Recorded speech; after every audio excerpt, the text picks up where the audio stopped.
So, hello everyone, assuming anyone's there, cannot tell. My name is SkitterSkreetch, you can call me Skitter, and I am here to read books at the behest of Lamb.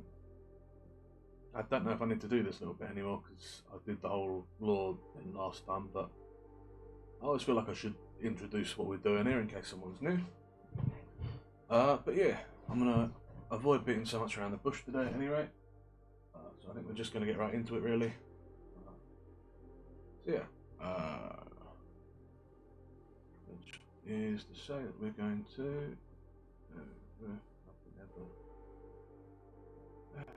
figure out how this works.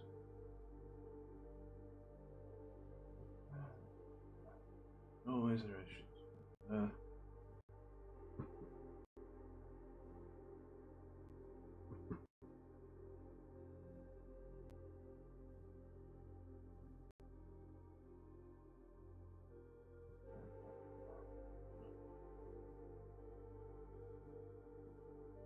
There we are. Right. Boop. Here we go. So yeah, today we are going to be looking at this book here, Billy Bubb Foretopman by Herman Melville.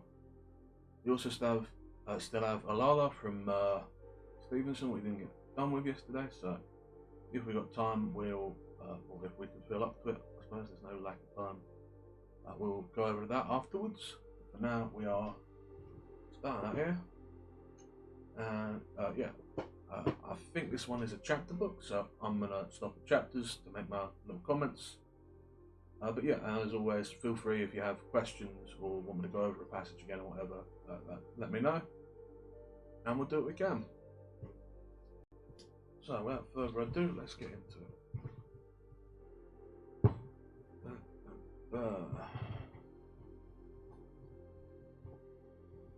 Preface. Year 1797, Hero's narratives, belongs to a period which, as everything now feels, involved a crisis for Christendom, not exceeded in its undetermined momentumness at the time by any other era whereof there is record. The opening propositions made by the spirit of that age involved a rectification of the old world's hereditary wrong. In France, to some extent, this was bloodily effected. But what then? Straight away the revolution itself became a wrongdoer, once more oppressive than king, one more oppressive than the kings. Under Napoleon it had throned upstart kings and initiated that prolonged agony of continual war, whose final throw was Waterloo. During those years, not the wisest could have foreseen that the outcome of all would be what something as apparently it has since turned out to be, a political advance along nearly the old line for the Europeans. Now, as elsewhere in him, it was something caught from the revolutionary spirit that had spithead and emboldened the man-of-war's men to rise against real abuses, long-standing ones, and afterwards, at the Nord, to make inordinate and aggressive demands, successful resistance to which were confirmed only when the ringleaders were hung for an admonitory spectacle to the anchored fleet. Yet in a way analogous to the operation of the Revolution at large, the Great Mutiny, though by Englishmen naturally deemed monstrous at the time, doubtless gave the first latent prompting the most important reforms in the British Navy.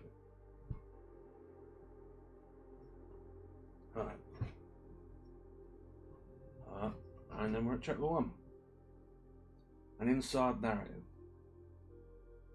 In the time before steamships, where more frequently than now a stroller along the docks of any considerable seaport would occasionally have his attention arrested by a group of bronze marines, man-of-war's men or merchant sailors in holiday attire ashore on liberty.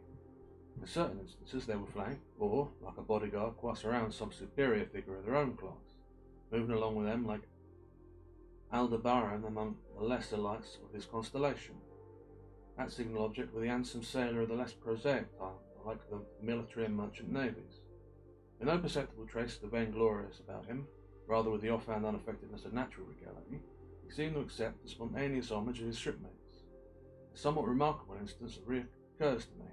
In Liverpool, now half a century ago, I saw under the shadow of the great dingy street wall of Prince's Dock, a obstruction long since removed, a common sailor so intensely black that he must needs have been a native African of the unadulterated blood of Ham, a symmetric figure much above the average height, the two ends of gay silk handkerchief thrown loose about the neck danced upon the displayed ebony of his chest. In his ears were big hoops of gold, and a Scotch Island bonnet with a tartan band set off his shapely head. He were up noon in July, and his face, lustrous with perspiration, beamed with barbaric good humour. In jovial sallies right and left, his white teeth flashing into view, he rollicked along the centre of the company of his shipmates. These were made up of such an assortment of tribes and complexions as would have well fitted them to be marched up by anarchists Cloutes before the bar of the First French Assembly as representatives of the human race. And each spontaneous tribute rendered by the wayfarers to this black pagod of a fellow, the tribute of pause and stare, and less frequent an exclamation, the motley retinue showed that they took that sort of pride in the evoker of it, which the Assyrian priests doubtless show for their grand sculptured bull when the faithful prostrated themselves, to return. In some cases, a bit of nautical murat in setting forth his person ashore, the handsome sailor of the period in question evinced nothing of the dandified Billy be damned, an amusing character all but extinct now, but occasionally to be encountered, and in the form yet more amusing than the original, at the tiller of the boats on the tempestuous Erie Canal, or, more likely, vapouring in the groggeries along the towpath. Invariably a proficient in his perilous calling, he was also more or less a mighty boxer or wrestler. He was strength and beauty. Tales of his prowess were recited. Ashore he was the champion, afloat the spokesman, on every suitable occasion always foremost. Close reef and topsail in the gale, there he was, astride the weather yard arm end, foot and stirrup, both hands tugging at the earrings as at a bridle, in very much the attitude of young Alexander curbing the fiery Bucephalus. A superb figure tossed up as by the horns of Tartarus against the thunderous scar, cheerily ballooning with the strenuous file along the spar. Gonna break here to say, oh, that's a lot of words I don't understand here. I'm just gonna push through. Hopefully we'll get on with it. Right? The moral nature was seldom out of keeping with the physical make. Indeed, except as toned by the former, the comeliness and power, always attractive in masculine conjunction, hardly could have drawn the sort of homage the handsome sailor, in some examples, received from his less gifted associates. Such a cynosure, at least in aspect, and something such too in nature, though with important variations made apparent as the story proceeds, was welkin-eyed Billy Budd, or Baby Budd, as more familiarly, under circumstances hereafter to be given, he at last came to be called. Aged 21, a foretopman of the fleet towards the close of the last decade of the 18th century. It was not very long prior to the time of the narration that follows that he had entered the King's service, having been impressed on the narrow seas from an homeward-bound English merchantman in the 74 outward-bound HMS Indomitable, which ship, as was not unusual in those early days, had been obliged to put to sea short of her proper complement of men. Plump upon Billy at first sight in the gangway, the boarding officer, Lieutenant Ratcliffe, pounced, even before the merchantman's crew formally was mustered on the quarter-deck for his deliberate inspection. And him only he selected. Whether it were because the other man, when ranged before him, all showed the will advantage after Billy, or whether he had some scruples in view of the merchantman being rather short-handed, whatever it might be, the officer contented himself with his first spontaneous choice. The surprise of the ship's company, though, much to the lieutenant's satisfaction, Billy made no demur, but indeed any demur would have been as idle as the protest of a goldfinch popped into a cage. Noting this uncomplaining acquiescence, all but cheerful one might say, the shipmates turned a surprised glance of silent reproach at the sailor. The shipmaster was one of those worthy mortals found in every vocation, even the humbler ones, a sort of person whom everybody agrees in calling a respectable man, and, not so strange to report as it may appear to be, though a ploughman of the troubled waters, lifelong contending with the intractable elements, there were nothing this honest soul at heart loved more, simple peace and quiet. The rest, who were 50 or thereabouts, a little inclined to corpulence, a prepossessing face, unwhiskered and of an agreeable colour, a rather full face, humanely intelligent in expression. On a fair day with fair wind and all going well, a certain musical charm in his voice seemed to be the veritable unobstructed outcome of the innermost man. He had much prudence, much conscientiousness, and there were occasions where these virtues were the cause of overmuch disquietude in him. On a passage, along as his craft was in any proximity to land, no sleep for Captain Gravely. He took to heart those serious responsibilities not so heavily borne by some shipmasters. Now, while Bully Bob were down in the forecastle getting his kit together, the Indomitable's lieutenant, burly and bluff, nowise disconcerted by Captain Graveland's omitting to proffer it the customary hospitalities on an occasion so unwelcome to him, an omission simply caused by preoccupation of thought, unceremoniously invited himself into the cahill, and also to a flask from the spirit locker, a receptacle which the experienced eye instantly discovered.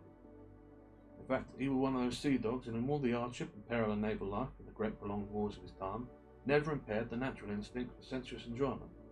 His duty he always faithfully did. Duty is sometimes a dry obligation, and he would, for irrigating its aridity whenever possible, the fertilising decoration of strong decoction of strong waters. In the cabin's proprietor, there were nothing left but to play the part of the enforced host, with whatever grace and alacrity were practicable.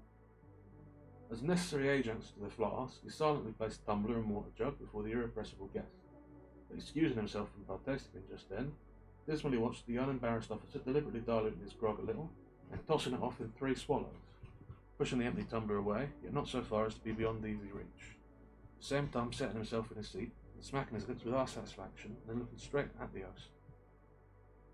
Well, these proceedings over, the master broke the silence, and there lurked a rueful reproach in the tone of his voice. "Lieutenant, you are going to take my best man from me, the jewel of them." "Yes, I know," rejoined the other, immediately drawing back the tumbler, preliminary to repression. "Yes, I know. Sorry. Beg pardon, but you don't understand, Lieutenant. See here now, before I shipped that young fellow, my forecastle were a rat pit of quarrels. There were black times, I tell you, aboard the Rights here. I was worried to the degree my pipe had no comfort for me. But Billy came, that were like a Catholic priest striking peace in an Irish shindig. Not that he preached them, or said anything or did anything in particular, but a virtue went out of him, sugar in the sour ones. They took to him like hornets to treacle. All but the bluffer of the gang, the big shaggy chap with the fire-red whiskers.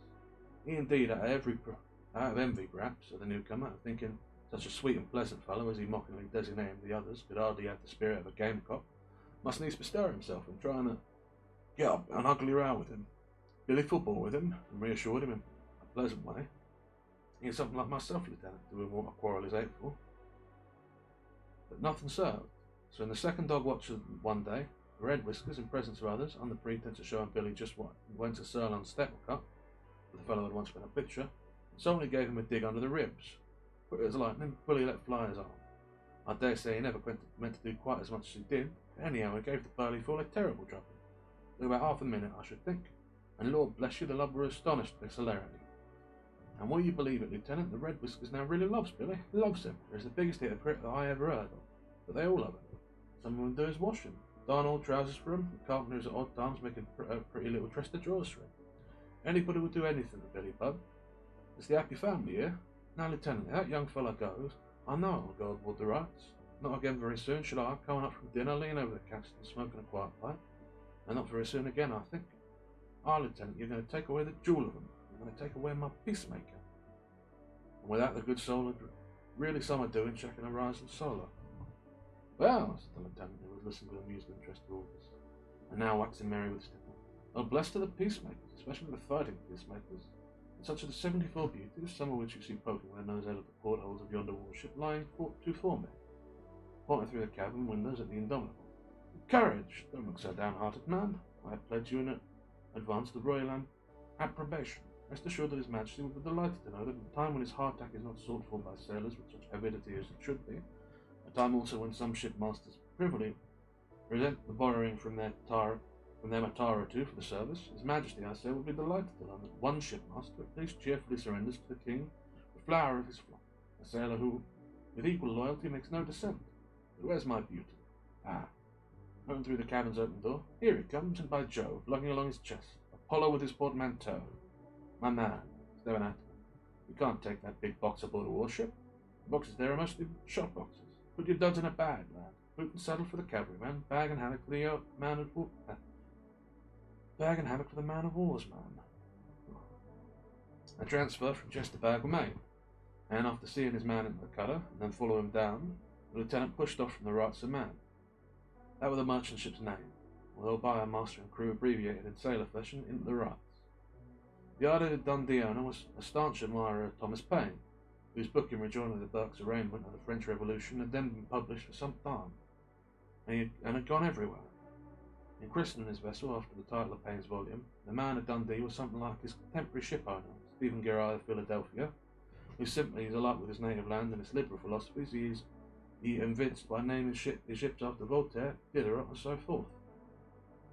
Now, when the boat swept under the merchantman's stern, and officers and oarsmen were noting some bitterly and others with a grin, a name emblazoned there, just then it was that the new recruit jumped up from the bow where the coxswain had directed him to sit, and waving his hat to his silent shipmate sorrowfully, looking over at him from the taffrail, bade the lads a genial goodbye. Then making salutations to the ship herself, "And goodbye to you, old rights man." "Da, sir," the lieutenant instantly, assuming all the rigour of his rank, with difficulty repressing a smile. To be sure, Bill and his accent were a terrible breach of naval decorum, but in that decorum he had never been instructed, in consideration of which the lieutenant would hardly have been so energetic in reproof, but for the concluding farewell to the ship.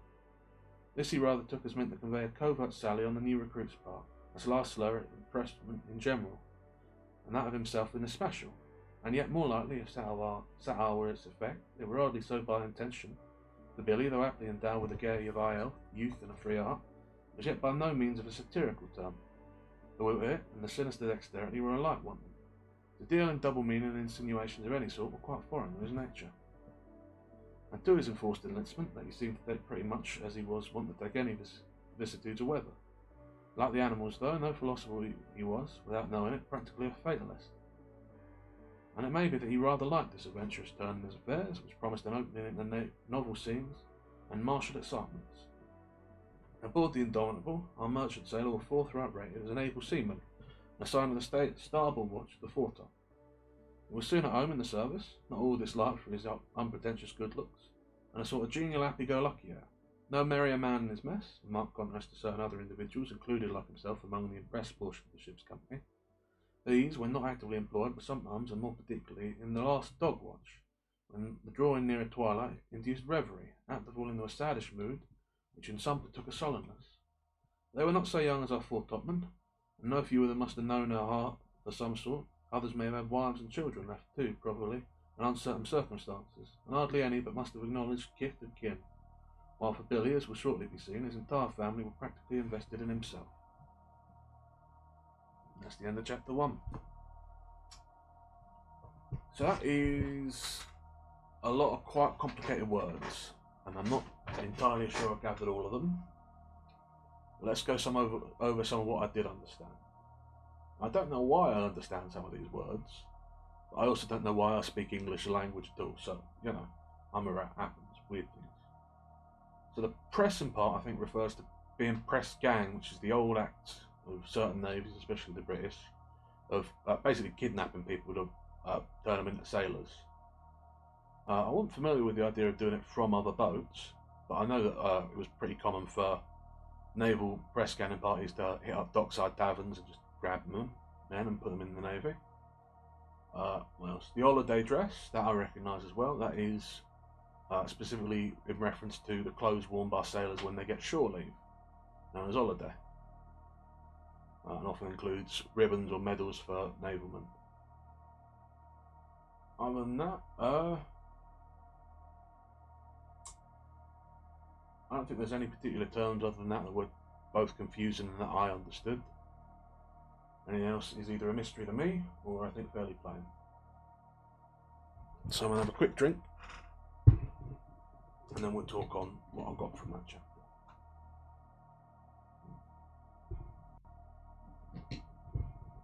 So this chapter is basically just an introduction to Billy Budd, who is an handsome sailor. That term was capitalised in the book, so I suspect it's important. What else?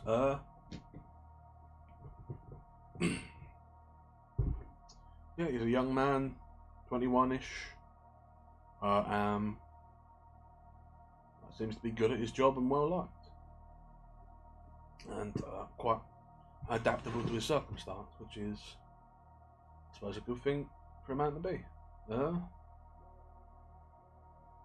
I think if I'm missing anything, but I don't think I am.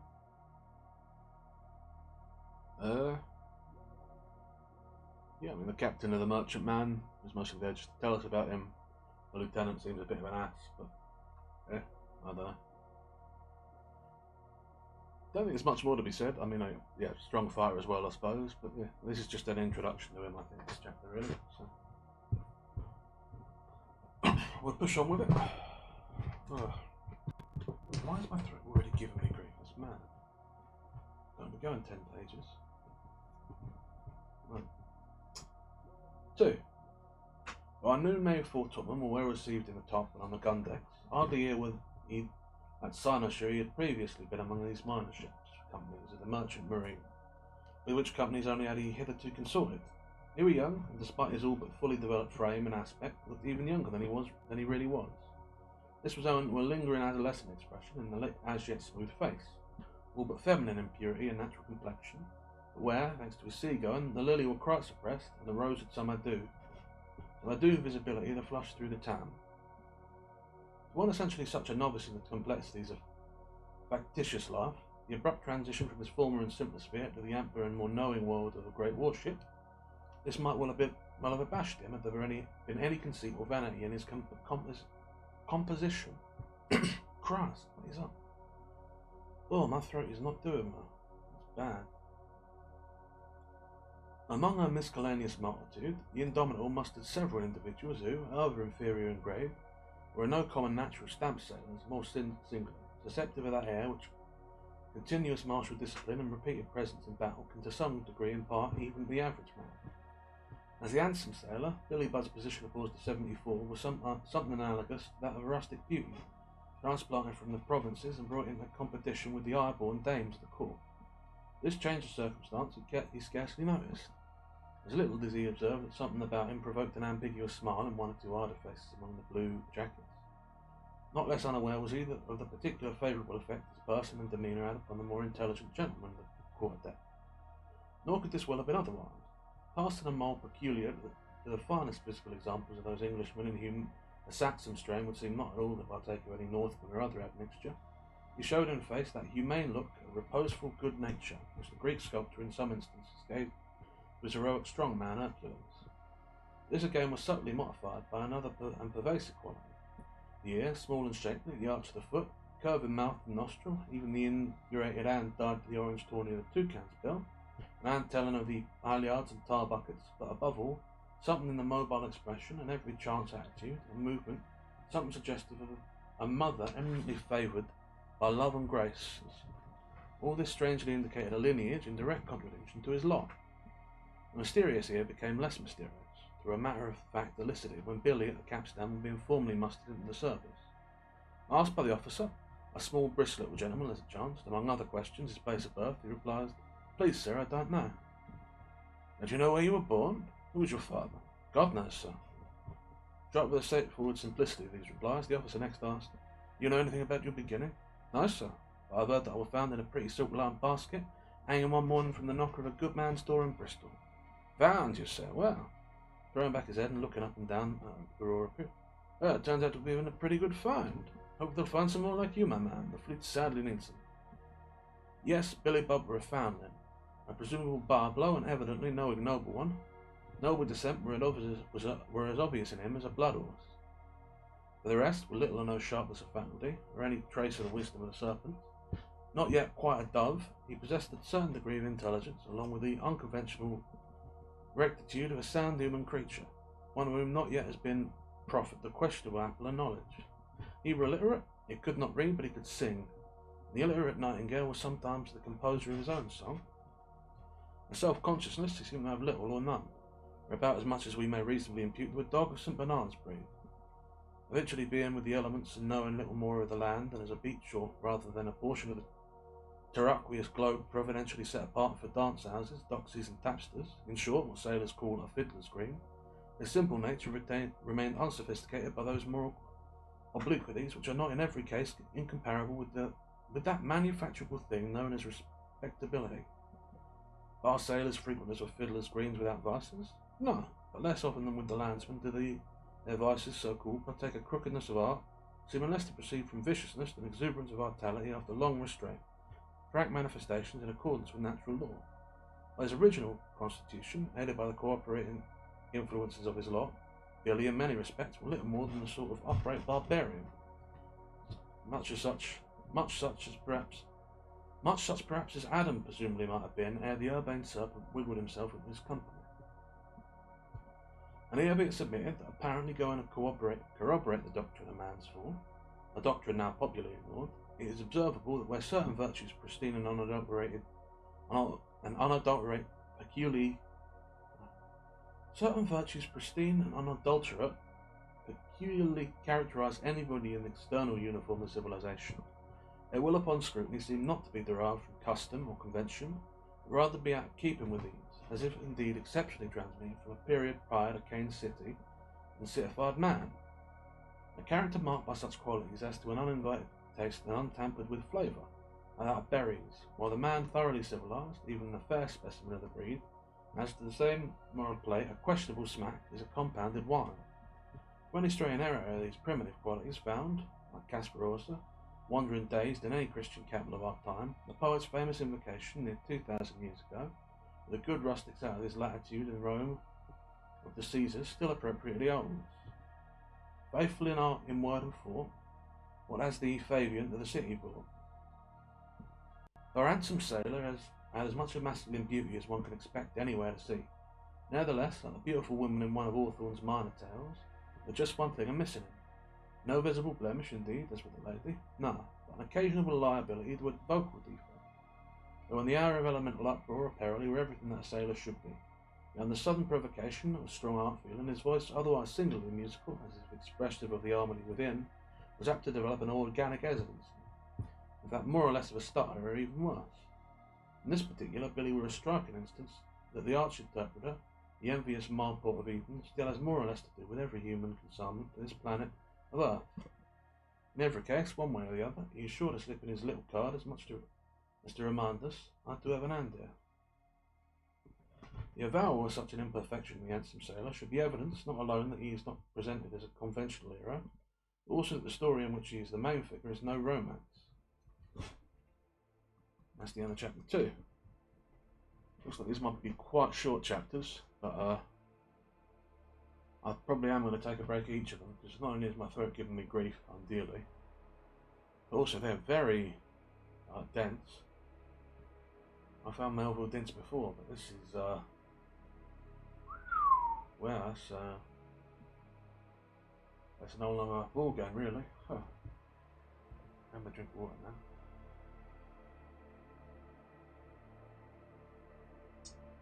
I think it's 25 of these, aren't I? I'm only through 2. Right, well, nothing to it. I'll throw a bit of push on. Alright, commentary.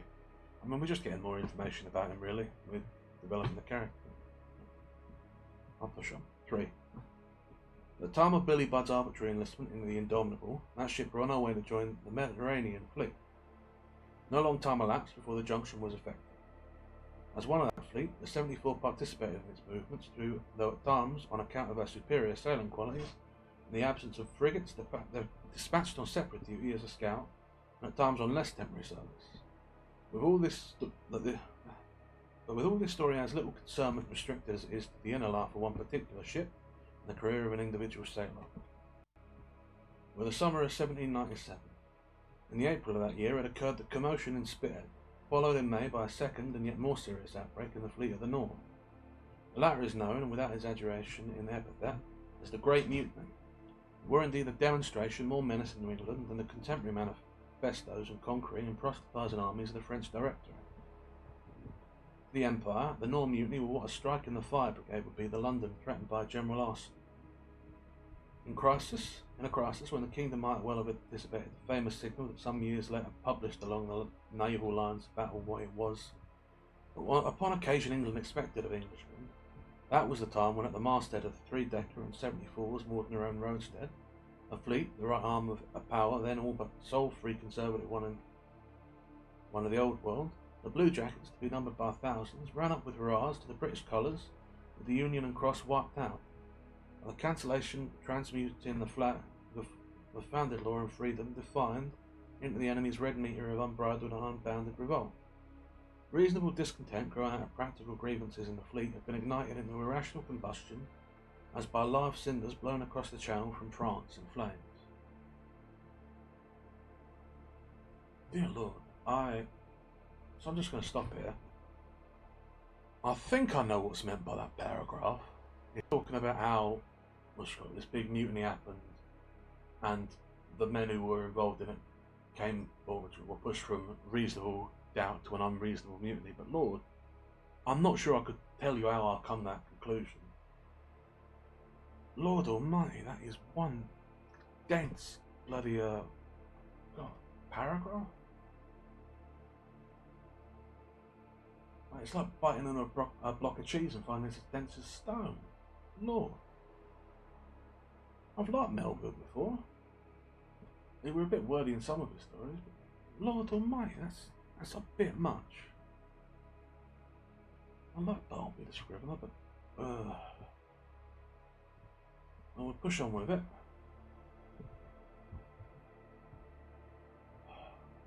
Lord, this might be a bit much. If anyone needs me to go back over something, don't hesitate to tell me. Yeah?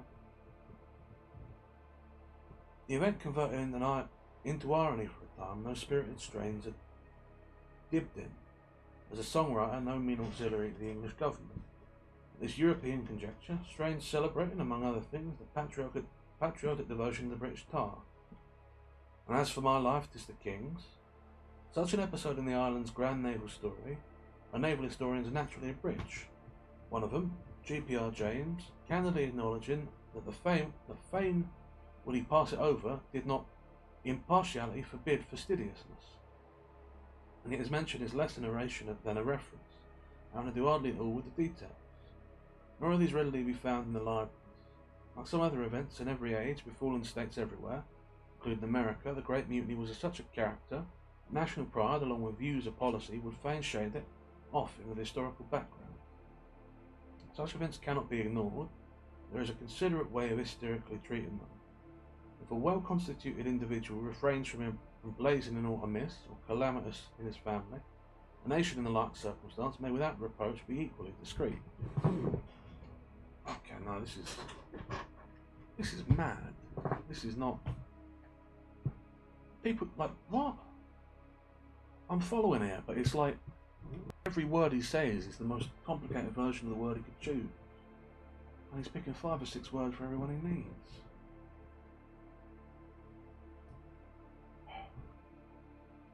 After parleying between government and the ringleaders and concessions by the former as to some glaring abuses, the first uprising, that at Spithead, with difficulty were put down, or matters for a time pacified.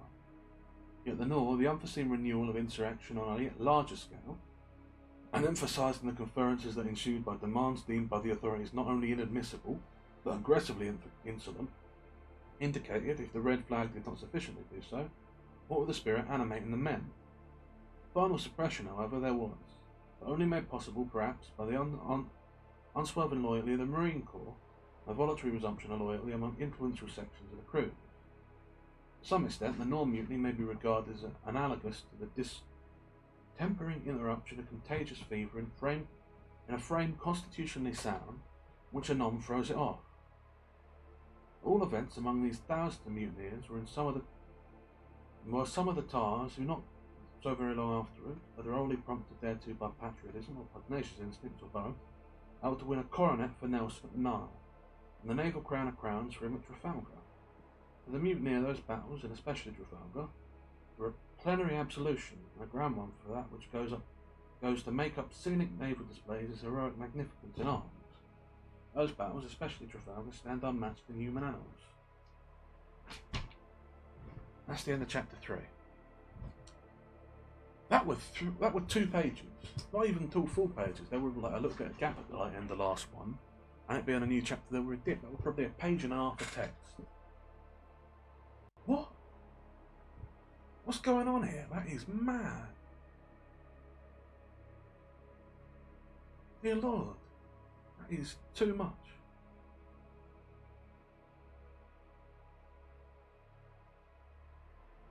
Like, I mean, I'm here reading classic books. Like, you'd think, you know, I'm going to expect a bit of dense language or whatever, but that's just dense for the point of being dense.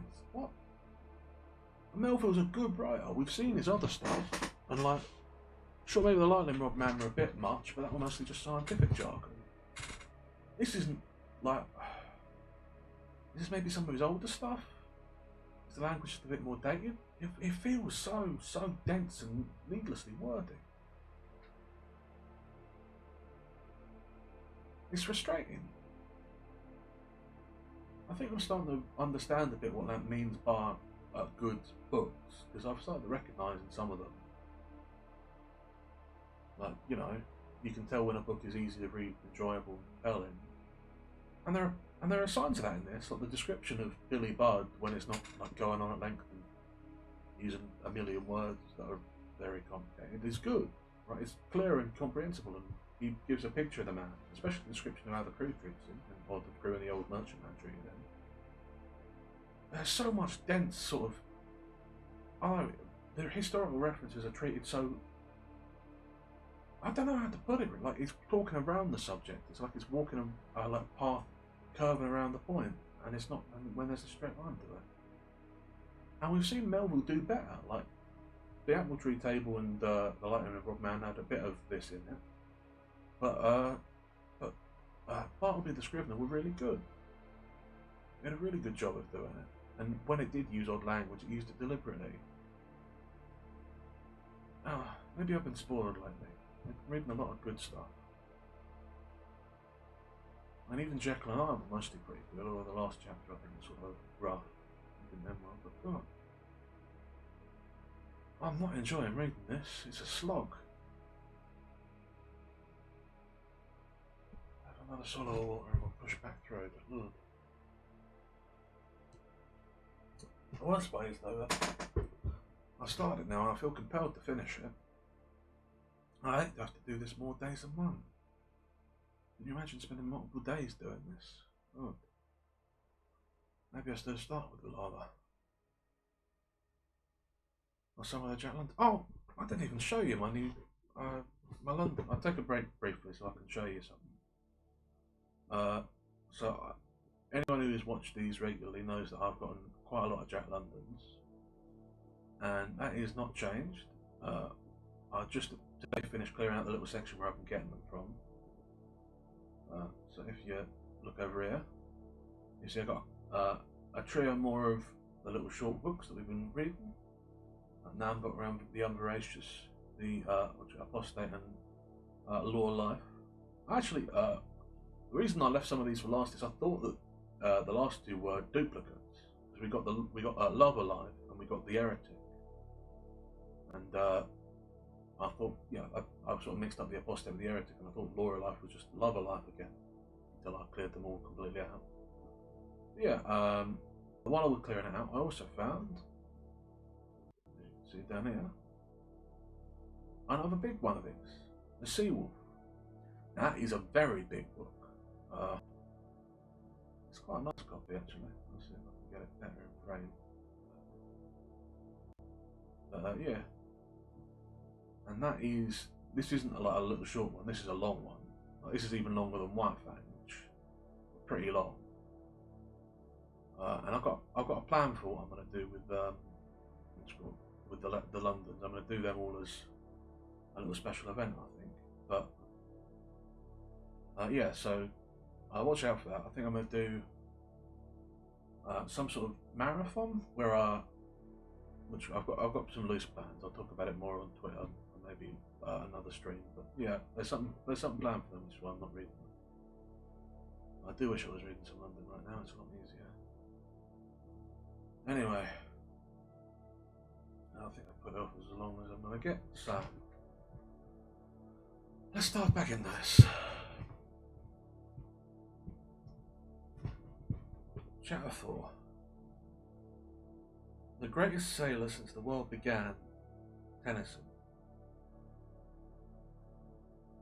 In this matter of writing, resolve is one made to keep the main road, some bark paths of an enticement not readily to be withstood. Beckoned by the genius of Nelson, I am going to err into such a bypath. If the reader will keep me company, I shall be glad. At least we can promise ourselves that pleasure which is wickedly said to be in sinning, for literary sin, that a virgins will be.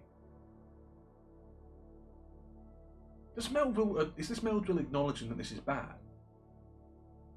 What? Well, that wasn't a bad paragraph compared to something. That feels a little bit mocking, considering. Very likely it is no new remark that the inventions of our time have at last brought about a change in sea warfare in degree corresponding to the revolution in all warfare, affected by the original introduction from China into Europe of gunpowder.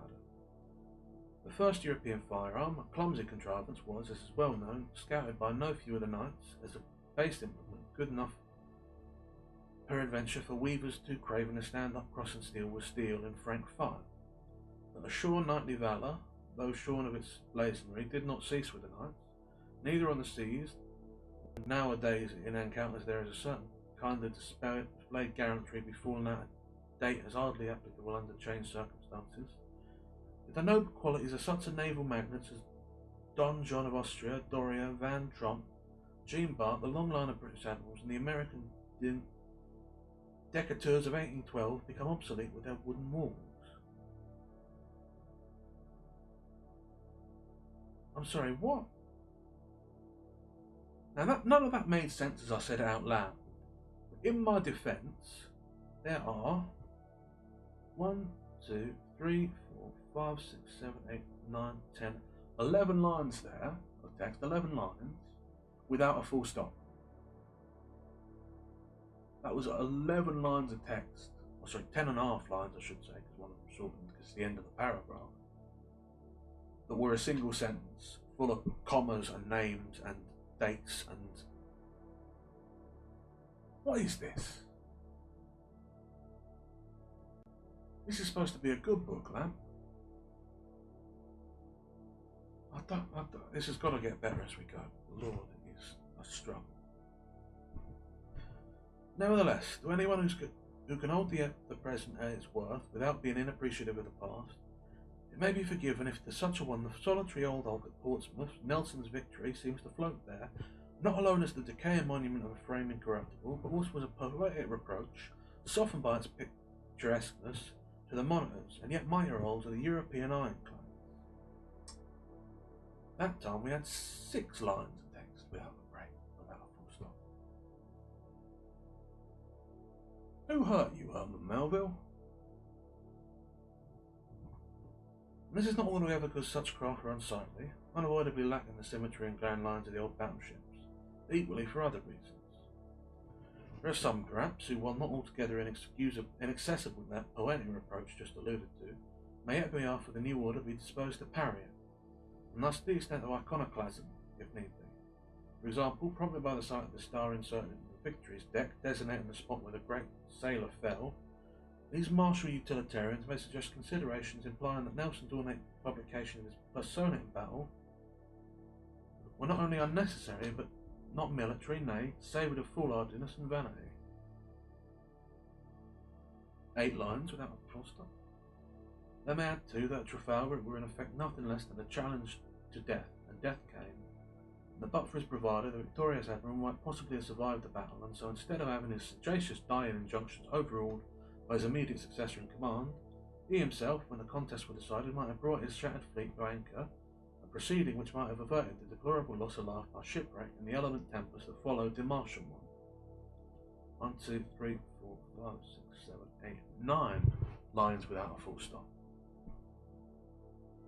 That whole paragraph there were 2 sentences, and it were about 20 lines. What is wrong with this?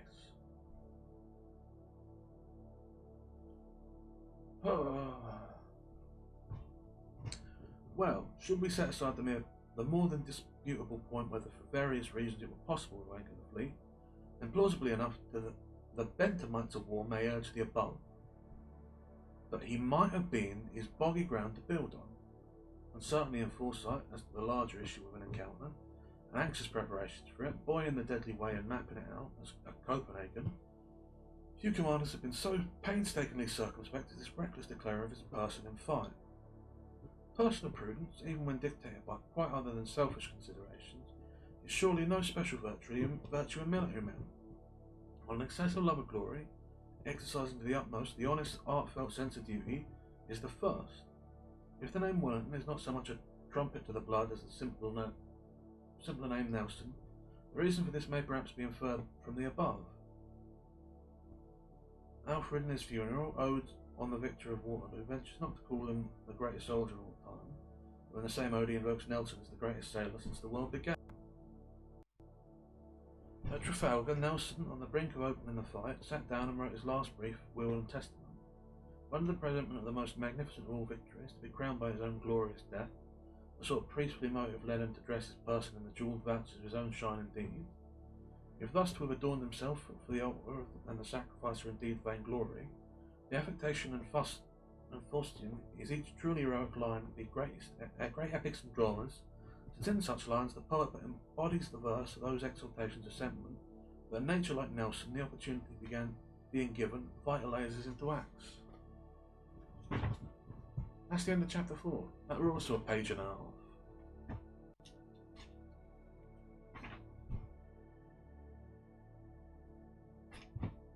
I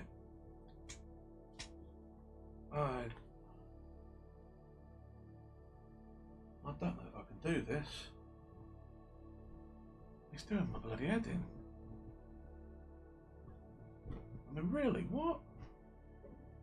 What was any of that? What is any of this? My head is lamentably lost here. I've got no clue why.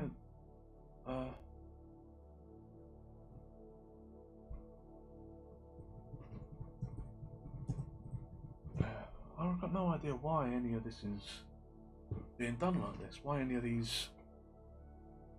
Oh God. What is...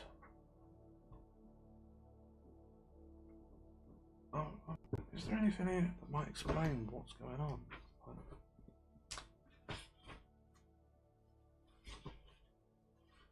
There's an half dozen blank pages at the end of this book for some reason. Well...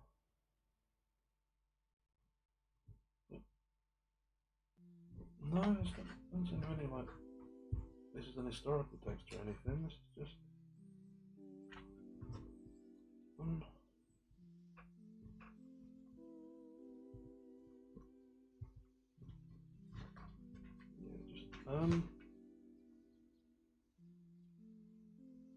Yeah, there's a dedication, there's the preface, and that's it. I don't... Oh no, there is something I missed. And the preface, there's a little note at the bottom that says, crossed out, even the dry tinder of Wordsworth took fire, was one hailed by the noblest men of it. What? What does it mean crossed out? Why would you have that? Like, it's not, it doesn't have, like, it in the book and then crossed out. It has the words crossed out, in like little text with a little dot, and then that, what? Is this not finished? Or was this like a manuscript or something that wasn't done and was published without being finished somehow? Because it does sort of feel like that. Like this is maybe the first go through or something that needs to be like finished and fixed. Is that what this is?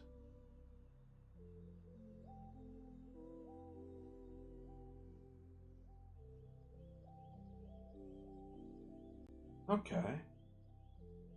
So Lamp is telling me that yes, this is the last work of Melville and was published posthumously because he died before it was finished.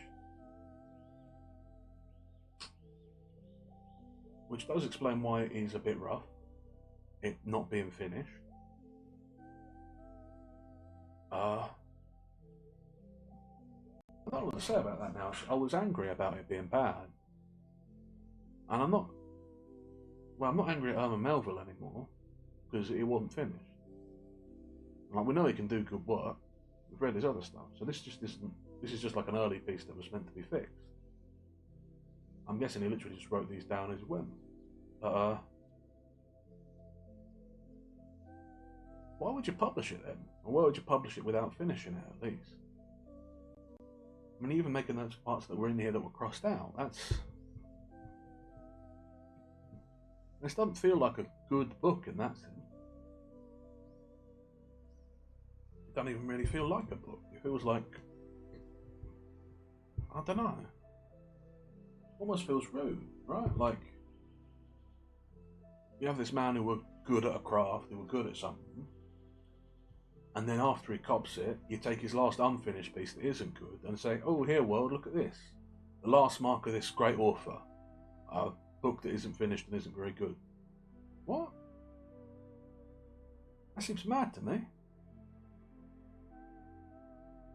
Or like, couldn't you at least found another author who maybe he corresponded with or he worked with who could have finished it?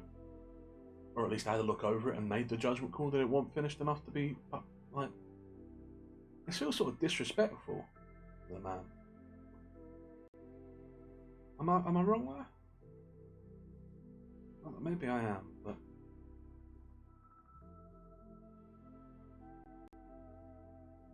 it feels very strange to me to have done this.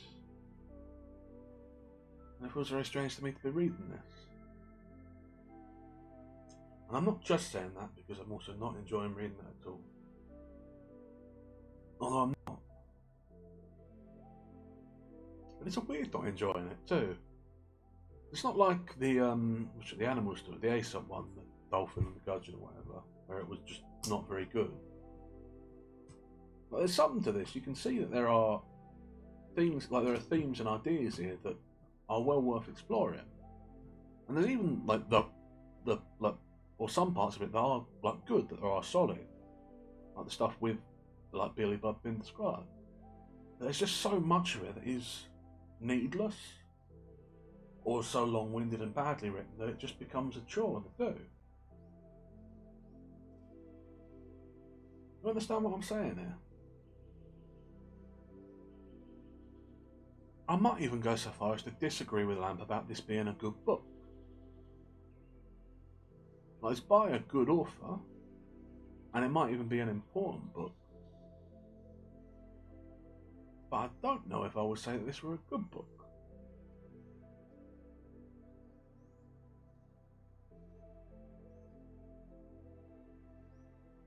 Okay, so I can say that. That's a position I can take. Well, okay, so Lamp is saying that I thought this was like an objective, but okay. So me thinking this book isn't good is apparently a valid position for me to take. Which, like, I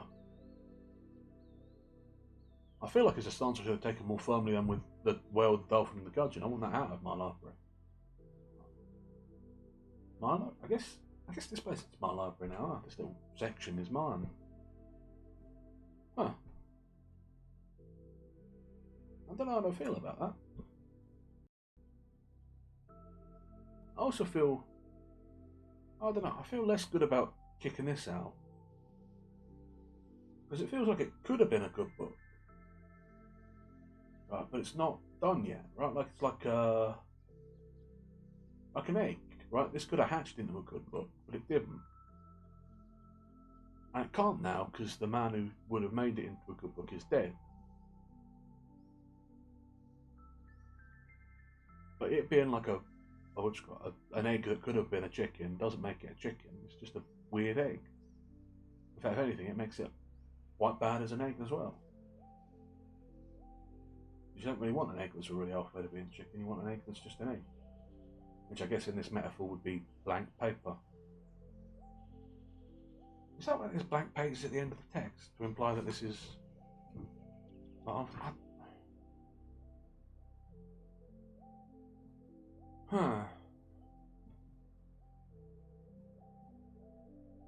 I don't know what to do about this. It sort of gets me. This is like...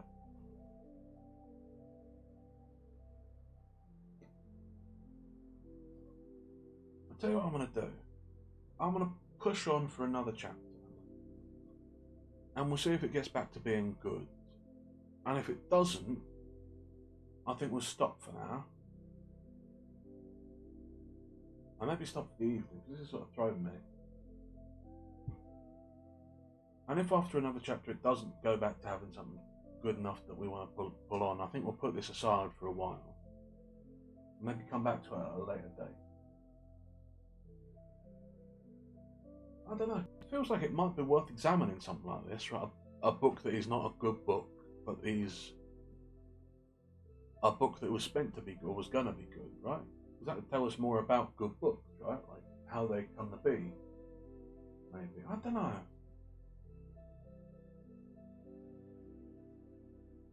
If you have any thoughts, do feel free to let me know. But, yeah, I think I think for now we're going to push on with another chapter. Let's see how we feel. Chapter 5.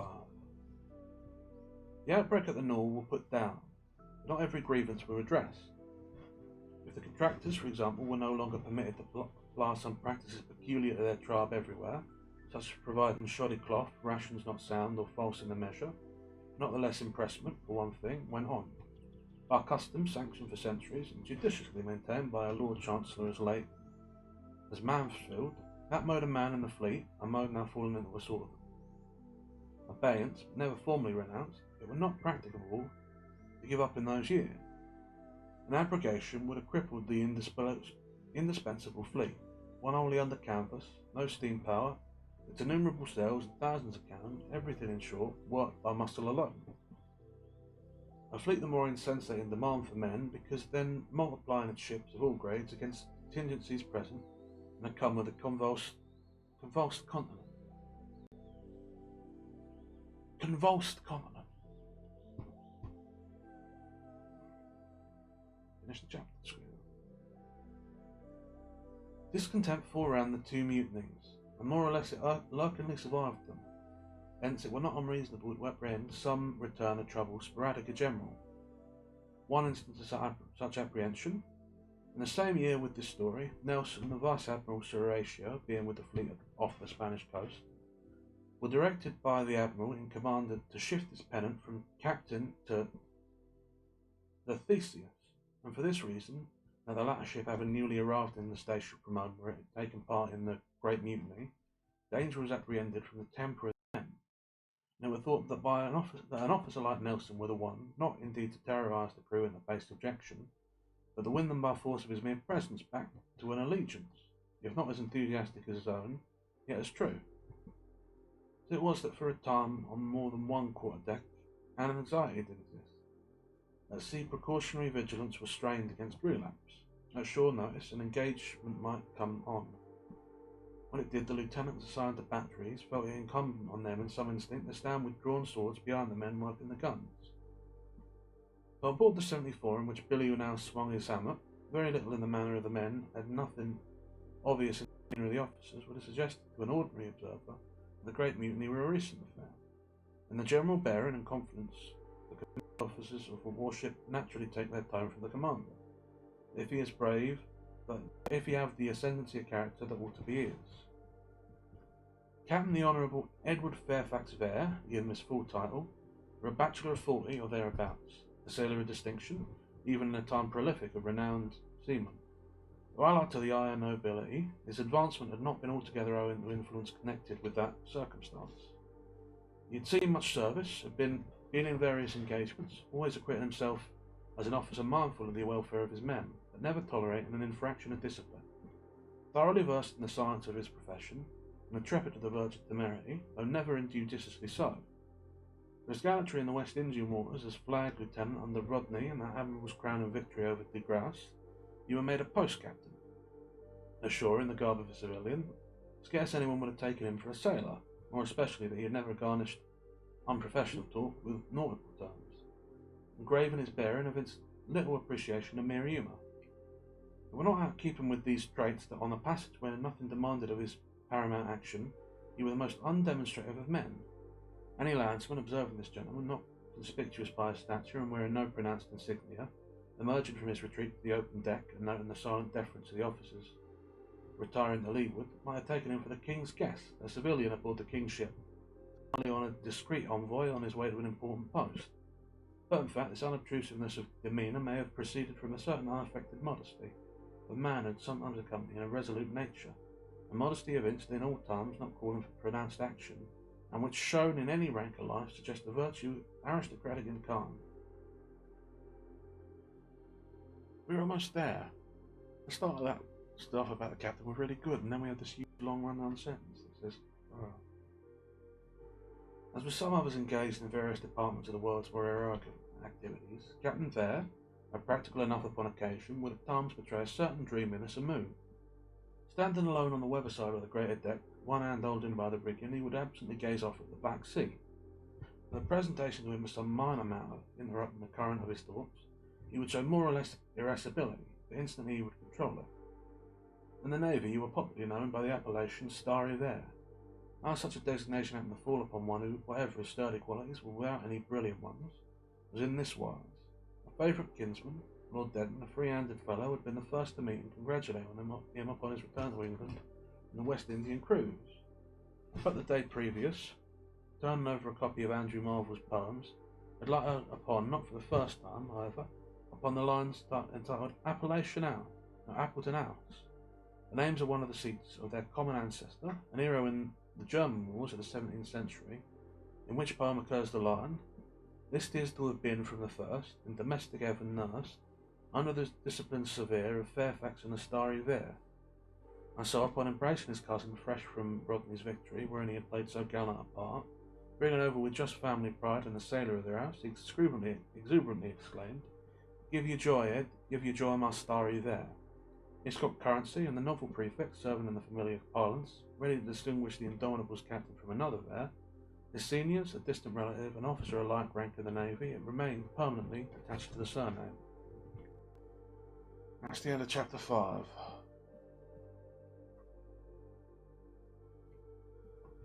God is my witness, I don't think I can take much more of this. I know Lamb wants us to be reading for longer than that, but this is too much, this book. I don't even feel like picking up another one. I'm sick of reading today. Oh. It's put me right off it, which is a shame, because I normally quite like it.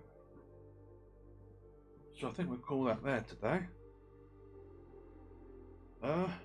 Yeah, I'm sorry about this one. This was, not so good. I don't think we'll be coming back to this one for a little while.